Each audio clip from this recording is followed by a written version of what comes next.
শ্রীগুরু শ্রীযুতপদকমলং শ্রীগুরুन् বৈষ্ণবাংশ্চ শ্রীরূপং সাগ্রজাতং সহগণ রঘুনাথান্বিতং তং সজীবং সাদ্বৈতং সাবধূতং পুরীজনসহিতং কৃষ্ণচৈতন্যদেবং শ্রীরাধাকৃষ্ণপাদান সগণ ললিতা শ্রীবিশাখানিতাং পরমারাধ্যতম পরম দয়াল শ্রী গুরুদেব তথা গুরুবর্গ তথা বৈষ্ণববৃন্দ তথা গৌর নিত্যানন্দ তথা শ্রী রাধা গোবিন্দ দেবের শ্রীচরণ কমলের কৃপা আশীর্বাদ প্রার্থনা করে আসছিল গৌরকিশোর দাস বাবাজি মহারাজের কিছু উপদেশ বাণী পাঠ করে কীর্তন করে শ্রবণপূর্বক আত্মমঙ্গল করবার চেষ্টা করছি।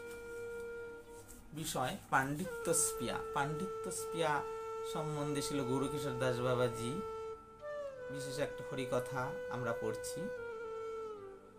কোনো এক ব্রহ্মচারী ছিল গৌরকিশোর দাস বাবাজি মহারাজের নিকটে এসে হরিভজন করতে চেয়েছিলেন। তাকে প্রথমেই তিনি বলে দিলেন, তুমি বৈষ্ণবের চরণে অপরাধ পরিত্যাগ করে শুদ্ধ ভক্ত সঙ্গে অনুক্ষণ শ্রী হরিনাম করো। তার এ কথায় ব্রহ্মচারীর বিশেষ রুচি হলো না। বলছে তুমি বৈষ্ণব চরণে অপরাধ পরিত্যাগ করে শুদ্ধ ভক্ত সঙ্গে অনুক্ষণ হরিনাম করো। তার এ কথায় ছিল ব্রহ্মচারীর বিশেষ রুচি হলো না। ছিল বাবাজি মহারাজকে না বলে রাঢ় দেশে নিজেকে ছিল প্রভুপাদের শিষ্য বলে পরিচয় দিয়ে ভাগবত পাঠের বিনিময়ে ছলে অর্থ সংগ্রহ করতে চলে গেল। রাঢ় দেশটা হলো বীরভূম ডিস্ট্রিক্ট, ওই দিকটা বাংলার। বলছে ওইখানে ছিল বাবাজি মহারাজকে না জানিয়ে রাঢ় দেশে নিজেকে প্রভুপাদের শিষ্য বলে, ভক্তি সিদ্ধান্ত সরস্বতী প্রভুপাদের শিষ্য বলে পরিচয় দিয়ে ভাগবত পাঠের বিনিময়ে ছলে অর্থ সংগ্রহ করতে লাগলো। সেখান থেকে ফিরে এসে পণ্ডিতের নিকট ব্যাকরণ পড়তে আরম্ভ করলো। ব্রহ্মচারী মনে করেছিল সে স্বয়ং মূর্খ, সুতরাং লেখাপড়া করলে তার সম্মান বাড়বে। মনে মনে আরও ভেবেছিল যে ছিল বাবাজি মহারাজ লেখাপড়া জানেন না বলেই জীবনে বিশেষ কিছু করে উঠতে পারেননি। একদিন তাকে ব্রহ্মচারী ছিল বাবাজি মহারাজের নিকট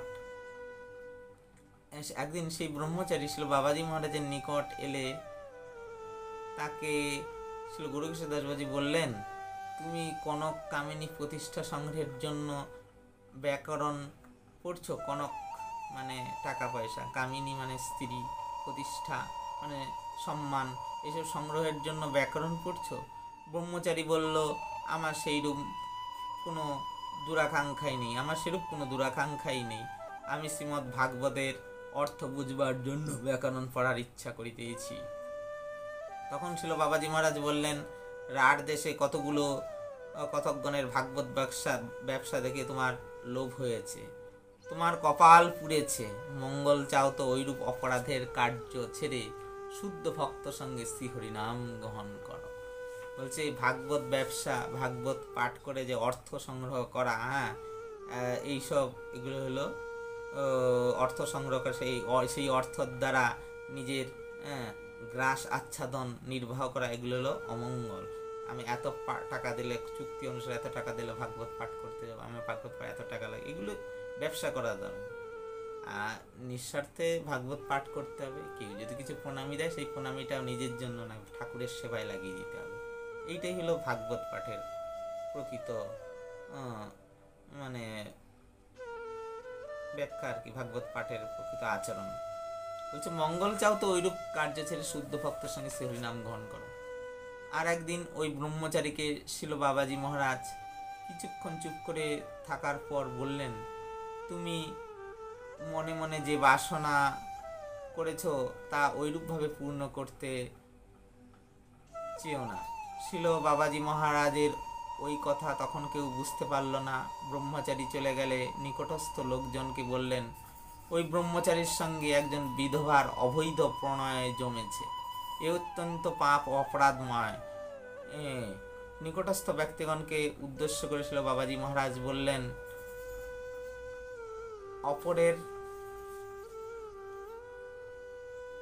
অপরকে কখনো পাপ পথে টানবেন না। আপনাদের মনে যদি কখনো অন্নাভিলাষ জাগে, তাহলে তৎপূর্বে আমার কাছে এসে একবার দয়া করে জানাবেন, তাতে হয়তো আপনাদের মন ফিরে যেতেও পারে।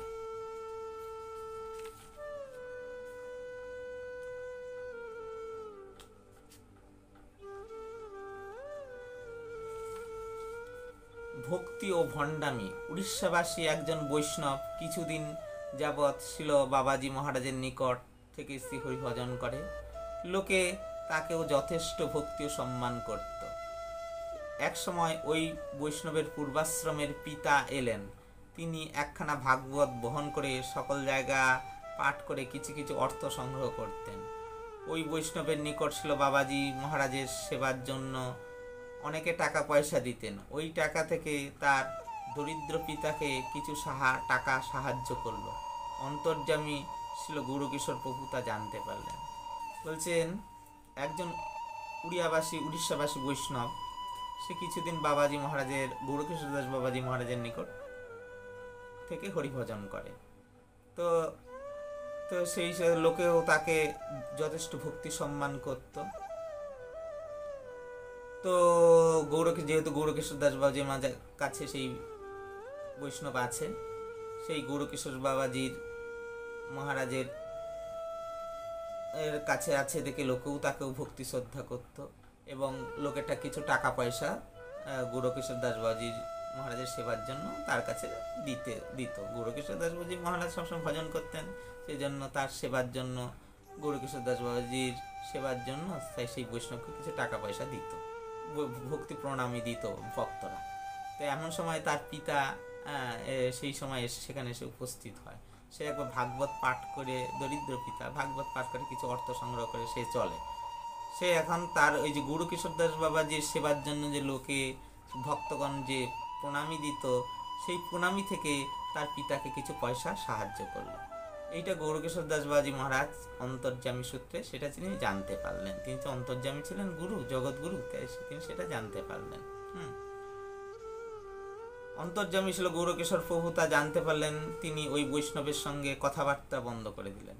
মধ্যে মধ্যে ওই বৈষ্ণব ছিল বাবাজি মহারাজকে চাল সিদ্ধ করে দিত, অন্ন রান্না করে দিত। মধ্যে মধ্যে সেই বৈষ্ণব ছিল বাবাজি এখন থেকে তার হাতে ছোঁয়া কোনো জিনিসই তিনি গ্রহণ করলেন না। পূর্বের মতো ছিল বাবাজি মহারাজ কাঁচা চাল জলে ভিজিয়ে ভোজন করতে লাগলেন। ওই অবস্থা থেকে বৈষ্ণবটি অত্যন্ত ভীত হয়ে অন্ন জল ত্যাগ করল। গৌরকিশোর দাস বাবাজি যে কাছে গৌরকিশোর দাস বাবাজির সেবার জন্য গৌরকিশোর বাবাজি যে পয়সাটা সেবার জন্য যে লোকে দিত, সেই পয়সাটাতে গৌরকিশোর দাস বাবাজি মহারাজ অন্য ঠাকুরের সেবা লাগাতেন, ভক্তি বৈষ্ণবের সেবা করতেন। কিন্তু সেইটা তার গৃহস্থ তার বাবাকে দিয়ে দিল, সে যে আবার ভাগবত ব্যবসায়ী। সেই জন্য গৌরকিশোর দাস বাবাজি তার সঙ্গে আর কোনো কথাবার্তা বলতেন না এবং তার হাতে রান্না করা প্রসাদ পেতেন না। এই দেখে তিনি পূর্বের মতো সেই কাঁচা চাল সে জলে ভিজিয়ে সেই নরম করে সেই জল ঠাকুরকে দিয়ে প্রসাদ পেতেন। ওই অবস্থা থেকে বৈষ্ণবটা অত্যন্ত ভীত হয়ে নিজেও খাওয়া দাওয়া ছেড়ে দিল, ত্যাগ করলো। ওই কথা ছিল বাবাজি মহারাজকে জানালে তিনি বললেন, ওই লোকটা যদি আমার নিকট থেকে এখনই চলে না যায় তবে আমি প্রাণ ত্যাগ করব। পরে একদিন ছিল বাবাজি মহারাজ গঙ্গায় ঝাঁপিয়ে পড়লেন। তখন সকলে ছিল বাবাজি মহারাজকে ধরতে গেলেন। ছিল বাবাজি মহারাজ চিৎকার করে বলতে লাগলেন, আমাকে ছেড়ে দাও, আমার যখন শ্রীহরি ভজন হলো না তখন আমি আর এই দেহ রাখবো না। সকলে ধরাধরি করে ছিল বাবাজি মহারাজকে গঙ্গা থেকে উঠালেন। সুস্থ হবার পর ছিল বাবাজি মহারাজ বললেন, তোমরা কেন আমাকে গঙ্গা থেকে উঠালে?